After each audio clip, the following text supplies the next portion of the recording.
ಓಂ ಮೂರ್ತಿತ್ವೇ ಪರಿಕಲ್ಪಿತಸ್ಯ ಶುಭತೋ ವರ್ತ್ಮಾ ಪುನರ್ಜನ್ಮನಾಂ ಆತ್ಮೇತ್ಯಾತ್ಮವಿದಾಂಕತಶ್ಚೇದತಾಂ ಭರ್ತಾಮರಜ್ಯೋತಿಷಾಂ ಲೋಕಾನಾಂ ಪ್ರಳಯೋದಯಸ್ಥಿತಿವಿಭುಶ್ಚಾನೇಕಧಾ ಯಶ್ರುತೌ ವಾಚನ್ನಃ ಸತತಾತ್ಮನೇಕಕಿರಣಸ್ತ್ರೈಲೋಕ್ಯದೀಪೋ ರವಿಃ. ನಮಸ್ಕಾರ. ಅಂಗಾರಕ ಗ್ರಹಕ್ಕೆ ಸಂಬಂಧಪಟ್ಟಂತಹ ವಿಷಯಗಳನ್ನು ನಾವು ತಿಳಿದುಕೊಳ್ಳೋಣ. ಅಂಗಾರಕ ಗ್ರಹ ಭ್ರಾತೃಕಾರಕತ್ವವನ್ನು ಹೊಂದಿರುತ್ತೆ.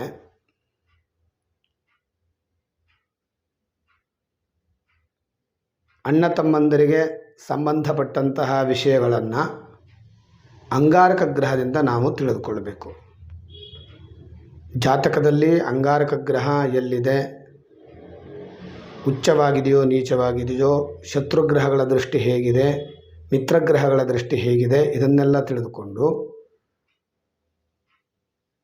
ಅಣ್ಣ ತಮ್ಮಂದಿರ ಅಥವಾ ಅಕ್ಕ ತಂಗಿಯರ ವಿಚಾರಗಳನ್ನು ನಾವು ಅಂಗಾರಕ ಗ್ರಹದಿಂದ ತಿಳಿದುಕೊಳ್ಳಬೇಕು. ಹಾಗೆಯೇ ಅಂಗಾರಕ ಗ್ರಹಕ್ಕೆ ಸಂಬಂಧಪಟ್ಟಂತೆ ಹವಳವನ್ನು ಧರಿಸಬೇಕು. ಅಂಗಾರಕ ಗ್ರಹ ಅಧಿಪತಿಯಾಗಿದ್ದಲ್ಲಿ ಆಯಾ ರಾಶಿಯಲ್ಲಿ ಯಾವ ರಾಶಿಯಲ್ಲಿ ಜನಿಸಿರ್ತಾರೋ ಆ ರಾಶಿಯವರಿಗೆ ಅಂಗಾರಕ ಗ್ರಹ ಅಧಿಪತಿಯಾಗಿದ್ದಲ್ಲಿ ಅವರು ಹವಳವನ್ನು ಧರಿಸಬೇಕು. ಮೇಷ ಮತ್ತು ವೃಶ್ಚಿಕ ರಾಶಿ ಅಂಗಾರಕ ಗ್ರಹಕ್ಕೆ ಸ್ವಕ್ಷೇತ್ರವಾಗಿರುತ್ತೆ. ಮೇಷ ಮತ್ತು ವೃಶ್ಚಿಕ ರಾಶಿಯವರು ಹವಳ ರತ್ನವನ್ನು ಧರಿಸಬೇಕು. ಮತ್ತು ಉಚ್ಚಸ್ಥಾನ ಮಕರ ರಾಶಿ ಅಂಗಾರಕ ಗ್ರಹಕ್ಕೆ ಉಚ್ಚಸ್ಥಾನವಾಗಿರುತ್ತೆ. ಮಕರ ರಾಶಿಯಲ್ಲಿ ಹಾಗೂ ಮೇಷ ಮತ್ತು ವೃಶ್ಚಿಕ ರಾಶಿಯಲ್ಲಿ ಅಂಗಾರಕ ಗ್ರಹ ಇದ್ದಲ್ಲಿ ಉತ್ತಮವಾದಂಥ ಫಲವನ್ನು ಕೊಡ್ತಾನೆ. ಹಾಗೆ ನೀಚಸ್ಥಾನ ಕರ್ಕಾಟಕ ರಾಶಿ ಆಗಿರುತ್ತೆ. ಕರ್ಕಾಟಕ ರಾಶಿಯಲ್ಲಿ ಅಂಗಾರಕ ಗ್ರಹ ಇದ್ದರೆ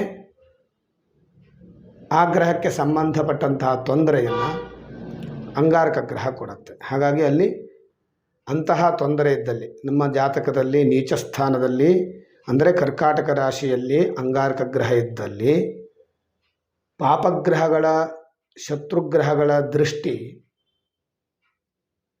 ಈ ಅಂಗಾರಕ ಗ್ರಹದ ಮೇಲೆ ಇದ್ದಲ್ಲಿ ಹೆಚ್ಚಿನ ದೃಷ್ಟಿ, ಶುಭ ಗ್ರಹಗಳ ದೃಷ್ಟಿ ಇಲ್ಲದೆ ಶತ್ರುಗ್ರಹಗಳ ದೃಷ್ಟಿ ಇದ್ದಲ್ಲಿ ಆಗ ಅಂಗಾರಕ ಶಾಂತಿಯನ್ನು ಮಾಡಿಸಬೇಕಾಗತ್ತೆ.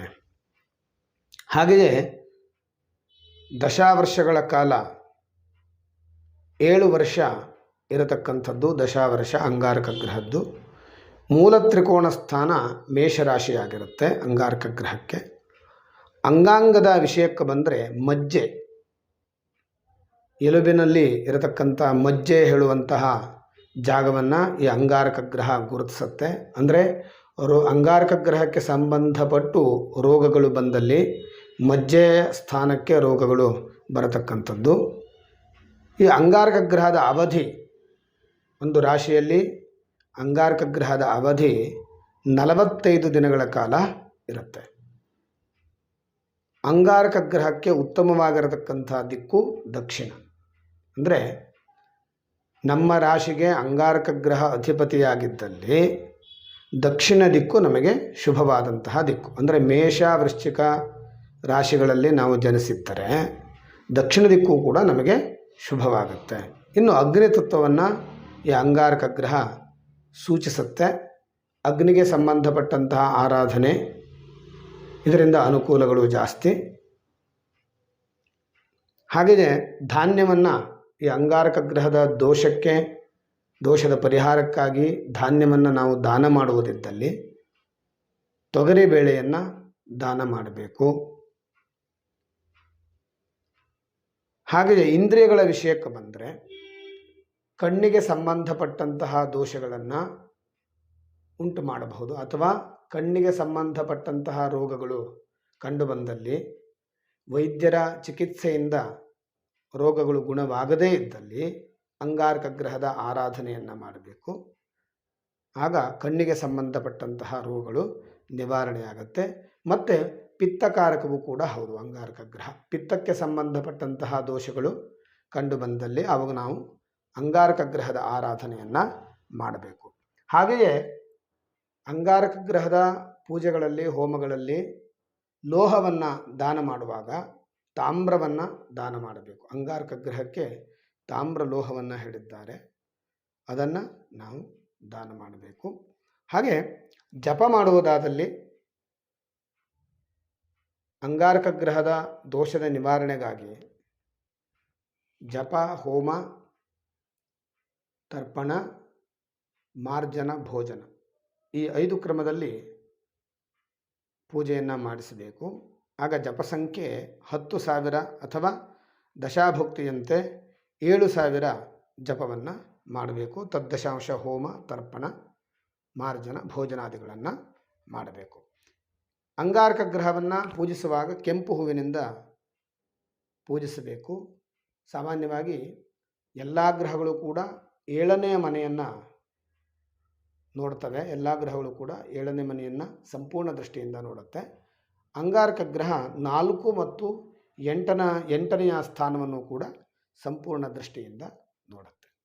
ಅಂಗಾರಕ ಗ್ರಹಕ್ಕೆ ಮಿತ್ರಗ್ರಹಗಳು ಅಂತಂದರೆ ರವಿ, ಚಂದ್ರ, ಗುರು ಮತ್ತು ಕೇತು ಗ್ರಹಗಳು ಮಿತ್ರಗ್ರಹಗಳು.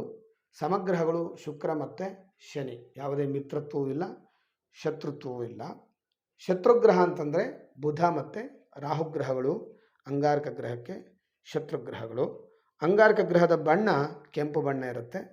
ತ್ರಿಕೋಣ ಚಿಹ್ನೆಯನ್ನು ಅಂಗಾರಕ ಗ್ರಹ ಹೊಂದಿರುತ್ತೆ. ಇಷ್ಟು ಅಂಗಾರಕ ಗ್ರಹಕ್ಕೆ ಸಂಬಂಧಪಟ್ಟಂತಹ ವಿಷಯಗಳು. ಇದನ್ನು ಸರಿಯಾಗಿ ತಿಳಿದುಕೊಂಡು ಆಯಾ ಜಾತಕದಲ್ಲಿನ ತೊಂದರೆಗಳನ್ನು ನಾವು ತಿಳಿದುಕೊಂಡು ಪರಿಹಾರ ಮಾಡಿಕೊಳ್ಬೇಕು. ನಮಸ್ಕಾರ.